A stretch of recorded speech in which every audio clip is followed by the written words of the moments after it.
Your brain was not built for secrecy. It was built for a village. Picture a group of 40 people.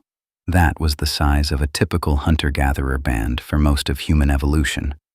40 people who ate together, slept near each other, and watched each other every single day. In a group that small, wealth cannot hide. If someone caught more meat, everyone saw the meat. If someone had a better spear, everyone had seen it made.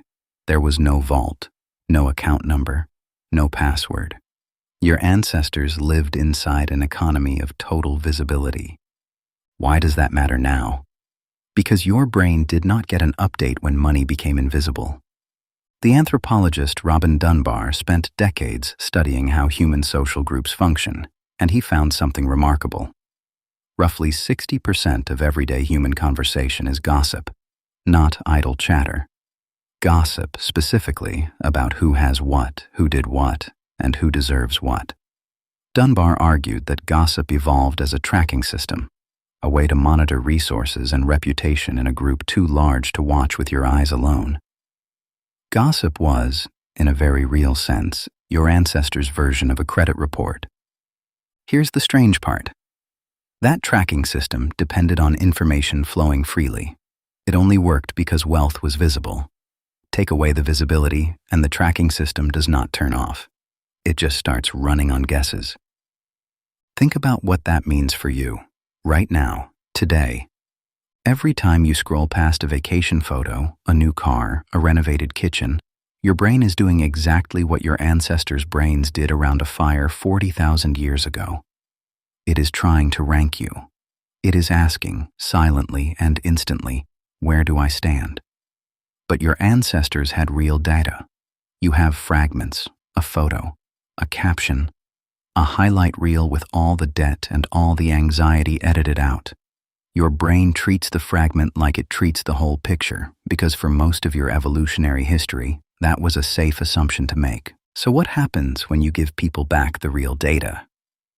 In 2001, Norway did something no modern country had tried at that scale. It made every citizen's income and tax records publicly searchable. Anyone could type in a neighbor's name and see exactly what they earned. For years, this was almost a curiosity, buried in newspaper archives. Then economists started studying what it actually did to people. The economist Ricardo Perez Truglia, working with access to this kind of income transparency data, found something researchers had not expected. When people could see how much others truly earned, and it turned out to be less than they had imagined, they felt happier. But when people discovered others earned more than they had guessed, their reported well-being dropped, sometimes sharply. The effect was not symmetrical. Bad news about your relative position hurt more than good news helped. Does that sound familiar? It should. Because that asymmetry is not new. It is ancient. In a hunter-gatherer band, falling behind the group was not just embarrassing, it was dangerous. Lower status could mean less food, less protection, fewer allies when you needed them. Your nervous system still treats social ranking like it is a survival issue, because for most of your species' existence, it was one. Now, here is the twist that changes everything. You might assume that hiding wealth, keeping it private the way most modern societies do, would protect people from this ranking instinct. Turn off the data, turn off the anxiety. But the opposite seems to happen. When information disappears, the guessing does not stop. It gets worse. Psychologists who study social comparison have found that ambiguity often produces more anxiety than clear, direct information, not less. Your brain does not relax when it lacks data. It fills the gap with worst-case assumptions, because an ancestor who assumed the rustling in the grass was a predator survived more often than one who assumed it was the wind. So the secrecy you live inside was not designed to protect you. It is simply the accidental byproduct of scale. Once a society grows past a few hundred people, past the point where everyone can watch everyone, transparency becomes physically impossible to maintain.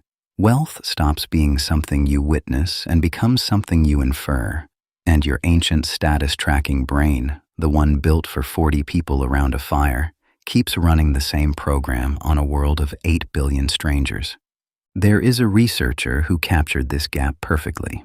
Michael Norton at Harvard Business School has spent years studying the relationship between money and happiness, and one of his most cited findings is almost embarrassingly simple. People consistently believe that having more money than they currently have would make them happier. Yet the actual data shows the effect is far smaller than expected, and it fades quickly once basic needs are met. What actually predicts happiness more reliably is not the raw number in your account. It is how that number compares to the people around you.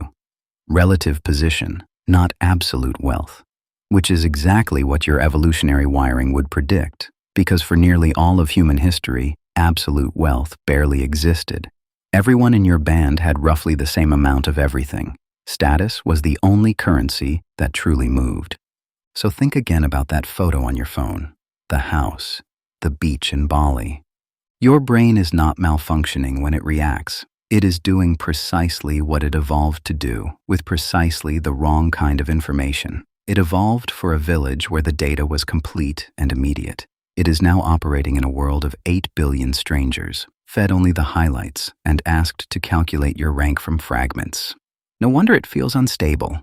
No wonder the twist in your chest shows up even when you know rationally that a photo means almost nothing. What would happen if the vault opened again? If every account, every salary, every hidden number became visible tomorrow, the way it once was around every fire your ancestors ever sat beside? The Norwegian data offers a hint, and it is not the one you might expect. Widespread transparency did not eliminate status anxiety. In some cases, it sharpened it, because now the comparisons were exact instead of imagined. But it also did something else. It made the guessing stop. It replaced imagined threats with real ones, and real threats, however uncomfortable, are ones your brain actually knows how to process. Ambiguity is the one thing your ancient wiring was never built to handle gracefully. That is the real answer, and it is far stranger than simple jealousy. You are not comparing yourself to your neighbors because you are shallow or because modern life made you materialistic. You are comparing yourself to them because for 200,000 years, comparison was survival information, delivered in full, every single day, by everyone you could see. The secrecy is the anomaly. The tracking instinct is the ancient part. Still running, still watching, still waiting for a village that no longer exists. Tonight, when you check your phone one more time before sleep, and that familiar twist appears in your chest, you will know what it actually is. Not weakness, not envy. Just an ancient village-sized brain doing the only job it has ever known how to do in a world that finally stopped showing it the truth.